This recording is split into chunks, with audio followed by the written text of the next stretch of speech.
The significance of Fire Station 2 was its relationship to the early growth of the city of Charlotte. It took a long time to get that fire station built, partly because that Dilworth wasn't incorporated into the city limits of Charlotte. Dilworth asked to be annexed for that station, and they were annexed, and the station was a few years in coming. Prior to that, they got their fire protection from the station that was right in central Charlotte, right near the square. So here you had this brand new suburb and no fire station. If somebody's house caught on fire, you'd have to go to 5th Street to that fire station, horse-drawn machines or engines, to hopefully get to your house before it burned to the ground. If you really look at that building, you'll understand that Dilworth didn't always look like it does today. It was mainly residential, but it also was industrial because there was a cotton mill just 2 blocks away, and adjoining this property there was an elevator factory. Dilworth was one of the booming neighborhoods at the time, and still is a very, very nice and viable neighborhood.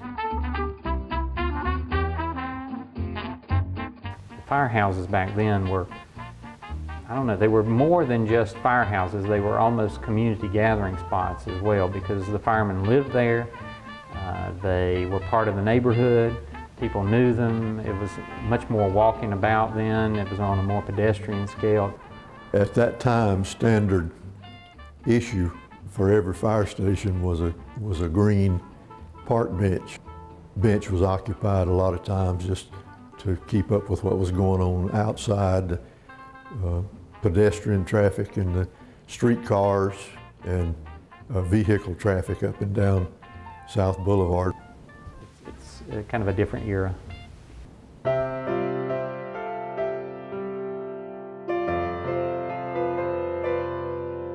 That era of building just had a lot of character. Got the nice corbelling up here on the cornice, and you notice the nicer brick was always put in the front for show, and then the lesser brick on the sides. That was normal. You have this bond pattern on the walls. It's really a little bit decoration, but it also adds strength to the walls.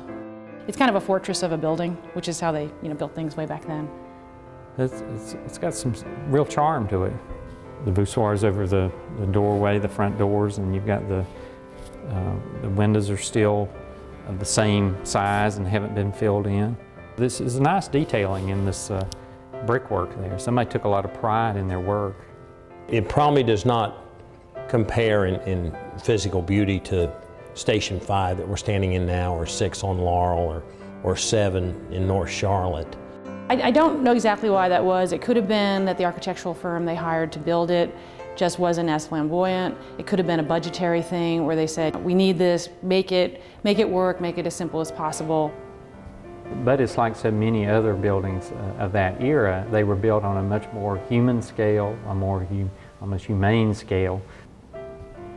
There's something about that era of building that draws, I think, people to it.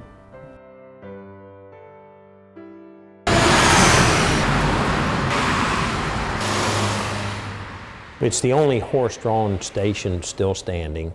It is the oldest extant Charlotte fire station still standing, and that in itself has value. There was some romance in the time too when it was horse-drawn and everything that went with that. When the alarm would come in, the alert alarm, 2 bells, the horses that stood over on the north wall of the fire station, and they were freestanding. They were not pinned in, they just stood there. They would start prancing as I had it described to me, and they would prance sideways over and assume their places in front of the fire apparatus. And when they were in place, the engineer, who was the driver of the fire apparatus, would reach over and pull a lanyard rope, and this harness that they described as a quick hitch would drop down from the ceiling into place, and someone who had the assignment would go around and assure that all of the harness was in place, and then he would take his place on the fire apparatus, pull the lanyard also for the front doors to open semi-automatically, and then the engineer would give the command to the horses and out they would go. I'm sure there were parts of that that were enjoyable, and I'm sure there were parts of that that were tough. You know, there was no self-contained breathing apparatus to protect the respiratory tract, so those guys died young. They didn't live a long life. Everyone, as they came aboard, were issued dress uniforms, which, as I understand it, was 12-ounce wool serge, trousers, vest, coat, and cap, and that was year-round, whether it was wintertime or July 4th.